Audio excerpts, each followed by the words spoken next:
These days, when it comes to Hollywood, it's very rare that we ever come across stuff that is politically incorrect. There are a few directors out there that will still do stuff against the current narrative, will do stuff that isn't politically correct, will do very violent films and things like that. Quentin Tarantino is one of those directors. Now, regardless of what you think of him, it's undeniable that he has done some very good films spanning his, I think it's nearly 30-year career now. He's done films like Reservoir Dogs, Pulp Fiction, Kill Bill, Inglourious Basterds, many others.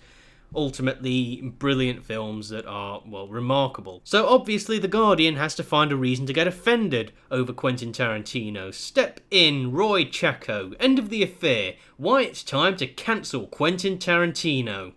Oh, get gone with you.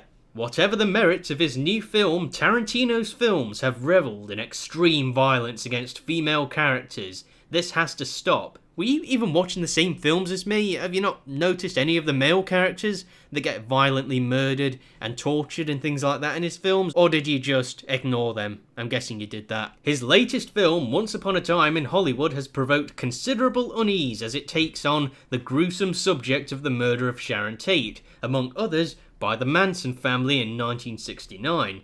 His interest in savage violence against women is, if we look back, a common thread in almost all of his films. I don't think it's primarily targeted at women though, is it? It's actually, he doesn't really care. He'll just let anyone get brutally murdered in his films. He doesn't really care about the gender or the race of the character. But again, The Guardian does, so they're going to try and put it that way. In Tarantino's debut directional feature, Reservoir Dogs, the only female characters in the credits are Shot Woman and Shocked Woman. Oh, how dare we have a film with a predominantly male cast, Cry Me a River. Pulp Fiction, his second film, features female characters more predominantly, but a trend of revelling in the abuse of women began to emerge. Forgetting all the men that got killed in that film, I guess. One of Pulp Fiction's most famous scenes involves Uma Thurman's character getting stabbed in the heart with a shot of adrenaline to resuscitate her after a drug overdose. Oh, how dare those men choose to try to mansplainingly resuscitate a woman from overdosing on drugs. How dare they? They should have let her die instead. The Kill Bill films were a cinematic orgy of on-screen violence, most of it directed at Thurman. Her character is severely beaten throughout and buried alive. Oh dear, how dare we put our character, our protagonist, in a predicament. We need to make our characters like Rey from Star Wars, completely invincible and completely unstoppable and impenetrable plot armor. Daryl Hannah's character, Ellie Driver, doesn't fare much better. She has both of her eyes pulled out. Oh, well, we're just going to ignore the scene where she kills a man by setting a snake upon him, but, we're not talking about that.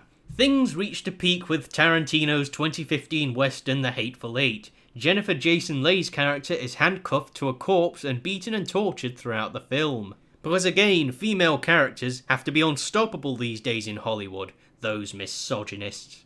The question remains whether we should continue to indulge in the director's fondness for piling abuse on women. If you're really against Quentin Tarantino's films, if you're against all of the extreme violence and political incorrectness in his films, go back and watch the modern Star Wars films, will you? These films clearly aren't for you. Particularly in light of his own admission for acting out scenes of physical violence towards his female actors, even if he claims it's in pursuit of the perfect shot. Now, yeah, there are rumours that he has apparently attacked and, lashed out at actors before, and I completely do not condone that. At the time, it led to widespread condemnation, but after Once Upon a Time in Hollywood premiered at the Cannes Film Festival in May, the calls to cancel him have died down. The next film might be different, and we might see a more contrite Tarantino, but we have to ask whether we should bother to find out the answer. Are you really asking people not to see this film?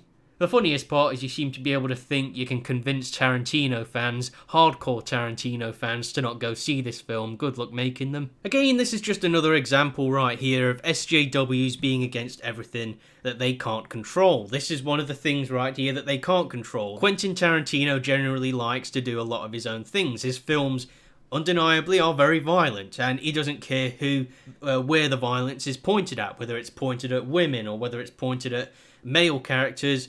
He doesn't care, he just wants to make entertaining films, and for the most part his films are brilliant. Ultimately, what SJWs need to understand when they do criticise films like this for not being politically correct enough, it doesn't convince us not to go see them.